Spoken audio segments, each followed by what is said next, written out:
Kalau di episode sebelumnya, Ihsan udah ketemu sama keluarga aneh di ruang tunggu, di episode kali ini, gangguan yang dialami Ihsan makin jelas. Bahkan sampai bikin dia ragu, siapa yang sebenarnya masih hidup dan siapa yang udah mati. Malam kedua magangnya, Ihsan akhirnya sadar, rumah sakit ini bukan sekedar angker. Ada pasien yang bahkan gak pernah tercatat di daftar rumah sakit. Malam itu, Ihsan dijadwalkan ikut mendampingi seorang perawat senior di lantai 3. Lorong di lantai itu lebih sepi dari biasanya, dan beberapa lampunya berkedip-kedip. Sekitar pukul 11 malam, saat Ihsan lagi mencatat laporan pasien, tiba-tiba matanya menangkap sesuatu dari arah jendela ruang gawat. Seorang perempuan berambut panjang, mengenakan pakaian pasien putih, berdiri menatap keluar jendela dengan selang infus masih menempel di tangannya. Ihsan langsung bangkit. "Bu, bahaya kalau berdiri di situ. Ayo kembali ke tempat tidur." Tapi anehnya, perempuan itu nggak menoleh. Ia hanya berdiri diam, menatap keluar seolah nggak mendengar suara Ihsan. Perlahan, tubuhnya miring, seperti mau melangkah naik ke bingkai jendela. Ihsan panik, buru-buru masuk ke ruang itu, dan saat pintu didorong, ruangannya kosong. Tempat tidur rapi, infus terpasang di stand, tapi nggak ada seorang pun di sana. Ihsan keluar lagi, napasnya mulai tersengal. "Bu, tadi ada pasien berdiri di sini kan?" tanyanya ke perawat senior. Perawat itu cuma melotot heran. "Sani, ruang itu tuh udah kosong dari 2 tahun lalu. Pasien terakhir di ruangan itu meninggal loncat dari jendela." Lirih, tapi jelas. Tangisan itu datang dari ranjang berkarat itu. Ihsan mendekat, tangannya gemetar, keringat dingin mulai bercucuran. Dan ketika ia hampir menyentuh ranjang itu, "Mas?" Sebuah suara halus memanggil dari belakang. Ihsan menoleh cepat.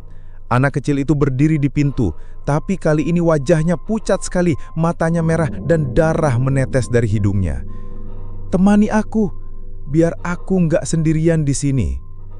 Lampu senter Ihsan mendadak mati. Lorong di luar jadi gelap, dan dari dalam ruang bersalin, suara tangisan bayi berubah jadi teriakan perempuan yang melengking tinggi. Ihsan lari berbirit-birit keluar, tapi saat sampai di lorong, seluruh lampu padam. Gelap total. Suara langkah banyak orang terdengar, seperti pasien yang berjalan pelan, satu demi satu. Tapi anehnya, Ihsan gak melihat siapapun, hanya suara langkah dan bisikan kecil. "Kami masih di sini, jangan tinggalkan kami." Malam itu jadi malam paling menyeramkan sepanjang hidupnya.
Semakin dalam Ihsan terlibat di rumah sakit itu, semakin jelas bahwa semua yang dilihatnya bukan halusinasi.